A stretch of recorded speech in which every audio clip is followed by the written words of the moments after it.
నమస్తే, welcome to signature studios. సిగ్నేచర్ స్టూడియోస్లో చాలా విషయాలు మాట్లాడుతూ ఉన్నాం రెగ్యులర్గా. సో ఈరోజు ఒక ఇంట్రెస్టింగ్ టాపిక్ మాట్లాడబోతున్నాం.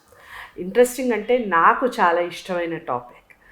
మాతృభాష మీద చాలామంది అవగాహన పెంచుకోవడానికి కొంతమంది ప్రయత్నిస్తుంటే మాతృభాషని మాట్లాడటానికే సిగ్గుపడే రోజులు వచ్చేసాయి.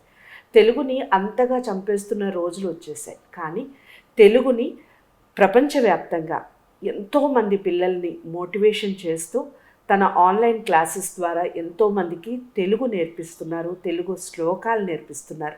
నిజంగా హర్షించదగ్గ విషయం కదా. కరోనా చాలామందికి బాధను మిగిలిస్తే ఇలాంటి విషయాలు విన్నప్పుడు నాకు కరోనా ఇలాంటి విషయాలను కూడా మనకింత ఆనందాన్ని కలిగించే విషయాలు కూడా నేర్పించిందా అనిపిస్తుంది. కస్తూరి గారి గురించి నేను తెలుసుకున్నప్పుడు ఖచ్చితంగా తన్ని కలవాలి, ఒక్కసారన్నా మీట్ అవ్వాలి, తనతో ఇంటరాక్ట్ అవ్వాలి అని అనుకున్నాను. ఈరోజు నాతో పాటు స్టూడియోలో ఉన్నారు కస్తూరి ఉష గారు. మిగిలిన విషయాలు తన మాటల్లోనే విందాం. పిల్లలతో తన ఇంటరాక్షన్ ఎలా ఉంటుంది, తెలుగు మీద తనకి ఎందుకు ఇంతటి ఇష్టం, అంటే అందరికీ మాతృభాష అంటే ఇష్టం, బట్ పిల్లలకి నేర్పించాలి, దట్టు విదేశాల్లో ఉన్న పిల్లలకి నేర్పించాలి అన్న థాట్ ఎలా వచ్చింది, ఈ విషయాలన్నీ కూడా ఉష గారి మాటల్లోనే విందాం. నమస్కారం. నమస్తే. ఉష గారు చెప్పండి, ముందు అసలు మీ నేపథ్యం చెప్పండి. మీరు ఫస్ట్ ఎలా బిగిన్ అయింది మీ లైఫ్? అసలు యాజ్ ఎ టీచర్ అని మాత్రమే నాకు తెలుసు.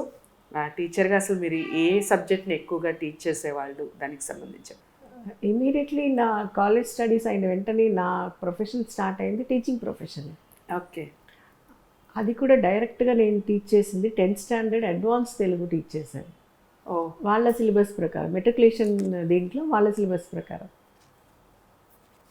తర్వాత అది కంటిన్యూ అయిపోయింది. నాకు నచ్చింది వాళ్ళకి చెప్పే విధానంలో పిల్లలు ఇంట్రెస్ట్.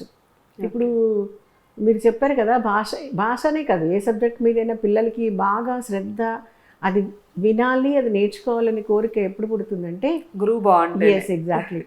టీచర్ ఎక్స్ప్లెనేషన్ మీద ఆధారపడి ఉంటుంది. ఇప్పుడు కొంతమంది పిల్లలు కొంతమంది టీచర్స్కి చాలా ఫేవరెట్ అయిపోతారు. కొంతమంది పిల్లలకి కొంతమంది టీచర్స్ అంటే చాలా ఇంట్రెస్ట్ చూపించరు, అసలు ఇష్టం ఉండదు. దానివల్ల దాని సబ్జెక్ట్ కూడా డ్యామేజ్ అవుతుంది, వాళ్ళ సబ్జెక్ట్ కూడా డ్యామేజ్ అవుతుంది. అంటే వాళ్ళ ఇద్దరి మధ్యలో ఇంటరాక్షన్ ఏంటంటే అందరు పిల్లలు ఒకేలాగా నేర్చుకోరు. ఒక్కొక్కళ్ళ మైండ్ సెట్ ఒక్కొక్క టైప్లో ఉంటుంది. ఆ 45 minutesలో ఉన్న క్లాస్లో ఉన్న 45 members ఒకే టైంలో నేర్చుకోరు. గుర్తుపెట్టుకోండి, ఫస్ట్ 10 minutes కొంతమంది నేర్చుకుంటే నెక్స్ట్ 10 minutes కొంతమంది నేర్చుకుంటారు. అలా నేర్చుకున్నా కూడా ఓవరాల్గా అందరూ మంచి మార్కులతోనే పాస్ అవుతున్నారు. అంటే వాళ్ళు జస్ట్ 10 minutes అటెన్షన్ పే చేయగలరు, అంతకంటే ఎక్కువ చేయలేరు. ఎవరైనా అంతే. అవునా? జస్ట్ 10 నిమిషాలు మాత్రం ఫుల్ కాన్సన్ట్రేషన్గా ఉంటారు, మిగిలిన 20 minutes అలా గాల్లో వింటూ ఉంటారు. కానీ వాళ్ళు చదవగలరు ఆ సబ్జెక్ట్ మీద. ఆ తర్వాత వాళ్ళు ఎక్స్టెండ్ చేసుకోవడంలోనూ ఐడియాస్ పిల్లల మధ్యలో, లేదా మళ్ళీ టీచర్ తోటి రివిజన్ చేసేటప్పుడు, మళ్ళీ టీచర్స్ ఎగ్జామ్స్ ముందు చదువుకునేటప్పుడు డౌట్స్ అడుగు, ఏదో ఒక టైప్లో మొత్తం సబ్జెక్ట్ కవర్ చేసుకుంటారు. That is a talent of a student, no doubt in that. ఇది టీచర్స్ అప్రిషియేట్ చేయాలి. ఎప్పుడు కూడా పిల్లల్ని అప్రిషియేట్ చేస్తే వాళ్ళు 2 steps ముందు ఉంటారు మనం అనుకున్న దానికన్నా కూడా. అది టీచర్ పాయింట్ ఆఫ్ వ్యూలో కానివ్వండి, పేరెంట్ పాయింట్ ఆఫ్ వ్యూలో కానివ్వండి. సో నా స్టార్టింగ్ కెరియర్ నాకు అంటే ఒక బిగినర్గా నాకు కొంచెం భయం వేసింది. ఆల్మోస్ట్ నాకన్నా ఇంకొక 2 అంగుళాలు చిన్నగానో 4 అంగుళాలు పొడుగ్గానే ఉండేవాళ్ళు 10th class పిల్లలు. అప్పుడు కొంచెం వాళ్ళతో ఇంటరాక్ట్ అవ్వాలంటే కొంచెం ఫియర్ఫుల్గా ఉండేది. నన్ను మా కజిన్ ఏడిపించేవాడు, జాగ్రత్త, వాళ్ళు నిన్ను టీస్ చేస్తారేమో, ర్యాగింగ్ చేస్తారేమో అన్నట్టుగా. కొంచెం ఫాస్ట్ ఉంటారు కదా, స్కూల్ కూడా అలాంటిది అనమాట. బట్ సమ్హౌ పిల్లలు భలే ఇంట్రెస్ట్ చూపించారు.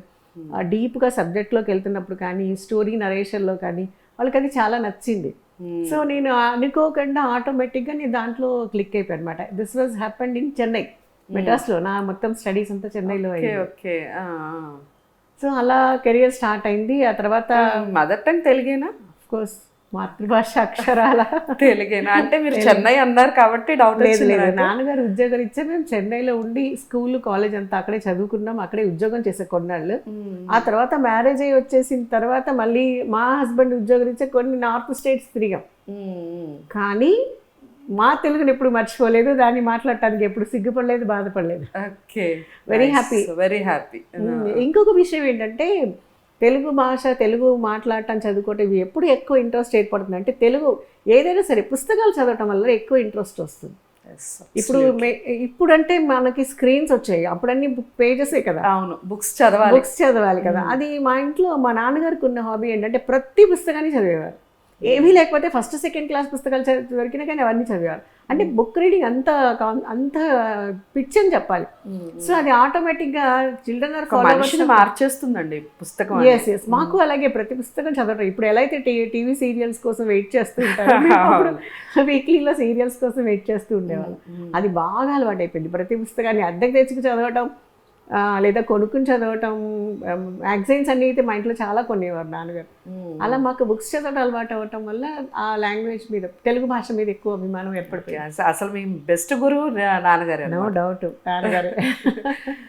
మా ఇంట్లో అందరికీ మంచిగా పుస్తకాలు చదివే అలవాటు ఫస్ట్ నుంచి ఉంది. మా ఇంట్లో అందరికీ, అమ్మ నాన్నగారు పిల్లలందరికీ కూడా. సో నేను ఇప్పుడు ఈ రోజు మీ స్టూడియోలో మీ ముందు కూర్చోడానికి నాకు మొదటి గురువులు వాళ్ళిద్దరే అని చెప్తారు. అఫ్ కోర్స్ చాలా మందికి పేరెంట్స్ మొదటి గురువు, కానీ ఆ పుస్తకాలు చదవటం విధానం ఉంటుంది. ఆ పుస్తకాలు ఎక్కువ చదివి దాని మీద అంటే ఎలాంటి కథలైనా ఎంత డీప్గా ఉన్నా భాషతో సంబంధం లేకుండా అర్థం చేసుకునే కెపాసిటీ అది ఎప్పుడు పెరుగుతుందంటే పుస్తకాలు చదువుతూనే పెరుగుతుంది. కేవలం మాట్లాడటం వల్ల కొన్ని పదాలే వాడతాం. పుస్తకాలు చదవటంలో పదాలు ఎక్కువగా మనకి దాన్ని ఏమంటారు, దీనిలోకి వస్తాయి. అవును, చదవటానికి వస్తాయి కాబట్టి ఆటోమేటిక్గా అర్థుండిపోతాయి పదాలు. ఇప్పుడు పర్యాయ పదాలు అంటారు కదా, సినానియమ్స్ అంటారు ఇంగ్లీష్లో. పర్యాయ పదాలు, ఒక పదానికి ఇంకొక పదం వాడచ్చు అనేది ఆ ఫిక్స్గా అక్కడ అయిపోకుండా దీనికి ఆ పదం కూడా వాడచ్చు అన్నది మనకి పుస్తకాలు చదివితేనే బాగా తెలుస్తుంది. ఓకే, చాలా బాగా చెప్పారు. పుస్తకాలు చదవడం వల్ల వచ్చే బెనిఫిట్స్ ఏంటి అని. అది మన గురువు గారు ఒక కవి చెప్పినట్టు, చిరిగిన చొక్కా అయినా తొడుక్కో కానీ ఒక పుస్తకం కొనుక్కో అని. అది నిజంగానే చాలా చాలా ఇంపార్టెంట్ విషయం పుస్తకాలు. సో మీరు ఈ బుక్స్ రీడింగ్ అనేది మీకు చిన్నప్పటి నుంచి అలవాటు అని చెప్పారు కదా. మీరు అన్నట్టుగా కాలేజ్ కంప్లీట్ కాగానే వెంటనే దీంట్లోకి వెళ్ళిపోయారు, టీచింగ్ ప్రొఫెషన్నే ఎంచుకున్నారు. ఇప్పుడు ఈ క్షణం వరకు మీరు యాజ్ అ టీచర్గానే ఉన్నారు. నిజంగా హర్షించదగ్గ విషయం. అయితే మీకు ఎందుకు ఈ థాట్ వచ్చింది, విదేశాల్లో ఉన్న పిల్లలకి తెలుగు నేర్పించాలి అని మీకు ఎందుకు అనిపించింది? Yes, exactly. ఇందాక మీరు చెప్పినట్టు ఒక necessity is a mother of invention లాగా. అంటే ఇప్పుడు ఇన్ని సంవత్సరాలు వర్క్ చేస్తున్నాయి ఎవరికైనా సరే అనుకుంటాం, కానీ రిటైర్ అని అయిపోతే బోర్ కొడుతుంది, నచ్చదు. ఒక డైలీ రొటీన్, ఒక బిజీ షెడ్యూల్ అది లేకపోతే అమ్మయ్య హాయిగా 2 రోజులు బాగుంటుంది. వెకేషన్ వచ్చినా కూడా సమ్మర్లో అలాగే ఉంటుంది. 2 రోజులు చాలా ప్రశాంతంగా ఉంటుంది. 3వ రోజు 4వ రోజు అలా బోర్ అనిపిస్తుంది. ఎందుకంటే ఎస్పెషల్లీ టీచింగ్ ప్రొఫెషన్లో ఉన్న అడ్వాంటేజ్ అంటే ఒక మనశ్శాంతి ఏంటంటే, బోల్డంతమంది పిల్లలు, క్లాస్ బిల్డింగ్ నిండా పిల్లలు, ఎంప్లాయీస్, వచ్చిపోయే పేరెంట్స్, ఇంతమందితో మైండ్ ఎప్పుడు ఇంటరాక్ట్ అవుతూ ఉంటుంది. కాబట్టి అది లోన్లీనెస్ భరించలేకపోయాను నేను. ఈ కరోనా టైంలో, లాక్డౌన్లో భరించలేకపోయాను. అప్పుడు అనుకోకుండా వేమూరి విజయలక్ష్మి గారు అని ఒక ఆవిడ, మా మనవడికి తెలుగు నేర్పిస్తారా, అలా ఆవిడ కూడా నా భాష మీద కొంచెం అభిమానం అనమాట. మీరు బాగా నేర్పిస్తారు, మా మనవడికి నేర్పించండి, యూఎస్లో ఉన్నాడు వాళ్ళ అబ్బాయి. టు బీ ఫ్రాంక్, నాకు అప్పుడు జూమ్లో కనెక్ట్ అవ్వటం కూడా రాదు. ఓకే, అసలు అంటే అది నేను ఎక్కువ యూజ్ చేసింది లేదు. మెయిల్ పెట్టడం వరకే నాకు వచ్చు, అంతకు మించి టెక్నాలజీ నేను వాడలే, నాకు అవసరం రాలేదు. నేను ఏ స్కూల్లో ప్రిన్సిపల్గా చేసినా నాకు 2-3 కంప్యూటర్ ఆపరేటర్స్ ఉండేవాళ్ళు కాబట్టి నేను దాని జోలికే పోలేదు. సో ఆ నేపథ్యంలో ఏమైందంటే జూమ్లో ఎలా కనెక్ట్ అవ్వాలో తెలియదు, చాలా కన్ఫ్యూజ్ అయ్యాను. పాపం దే అడ్జస్టెడ్, కానీ వాళ్ళు కంటిన్యూ అవ్వలేదు. కానీ ఒక ఐడియా నా బుర్రలో వేశారు. ఓకే, ఇదేదో బాగుంది అనుకున్నాను నేను అప్పుడు. అందుకని ఇమీడియట్లీ వెంటనే నేను తెలుగు క్లాసెస్ తీసుకుంటాను అని ఒక చిన్న మెసేజ్ లాగా పెట్టి ఫ్రెండ్స్ అందరికీ సర్క్యులేట్ చేస్తే, అందులో మాకు శ్రీనివాస్ గారు అని ఒక ఫ్రెండ్, రియల్లీ ఆయన చేసిన ప్రోద్బలం, ఆయన వేసిన దారి అని చెప్తాను నేనైతే. ఆయన ఏమన్నారంటే, నా ఫ్రెండ్స్ గ్రూప్లో పెడతాను ఇవ్వండి, చాలామంది మా ఫ్రెండ్స్ అబ్రాడ్లో ఉన్నారు, వాళ్ళకి ఏమైనా ఉపయోగిస్తుంది అని. ఇమీడియట్లీ ఆయన ఎప్పుడైతే వాళ్ళ గ్రూప్లో పెట్టారో నన్ను కాంటాక్ట్ అవ్వడం స్టార్ట్. నో డౌట్, చాలా మంది కాంటాక్ట్ చేస్తారు, కొంతమంది కనెక్ట్ అవుతారు. అప్పుడు యూఎస్ నుంచి ఒక పాప స్టార్ట్ అయింది. ఓకే, క్లాస్ తీసుకోవటం. ఫస్ట్ వాళ్ళు ఏమన్నారంటే, ముందు ఇప్పుడు యూఎస్లో ఉన్న పిల్లలు తెలుగు నేర్చుకోవాలంటే ఫస్ట్ పేరెంట్స్కి ఇంట్రెస్ట్ ఉండాలి.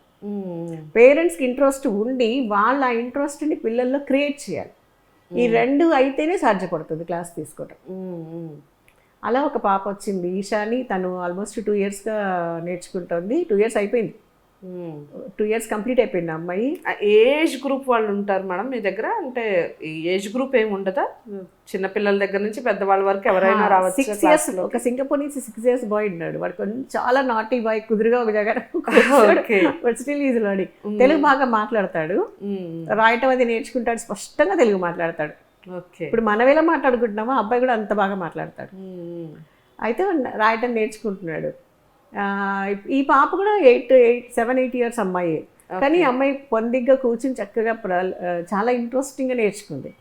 ఫస్ట్ నేర్చుకోవడం అంటే ముందు వాళ్ళకి ఫొనెటికల్ సౌండ్ మాట్లాడటం నేర్పించడం చాలా కష్టం. రాయటం వచ్చేస్తుంది పిల్లలకి, ఆ ఫొనెటికల్ సౌండ్, ఎందుకంటే వాళ్ళు వినని శబ్దాలు కదా అవి. అవును. డైలీ లైఫ్లో వాళ్ళు వినని శబ్దాలు. ఇప్పుడు ఇక్కడ అంటే మనం పాలవాడు, కూరవాడు, పేపర్లు అమ్మే అందరూ ఆ శబ్ద, ఇంటికి వచ్చిపోయే వాళ్ళు చుట్టుపక్కల సౌండ్స్ అన్ని తెలుగు పదాలే వింటారు. అది అక్కడ లేని అవకాశం అది. సో వాళ్ళకి ఆ సౌండ్ పలికించడం కొంచెం కష్టంతో కూడుకున్న పని, చాలా కష్టం, కొంచెం కాదు, దానికి చాలా స్ట్రగుల్ అవ్వాలి.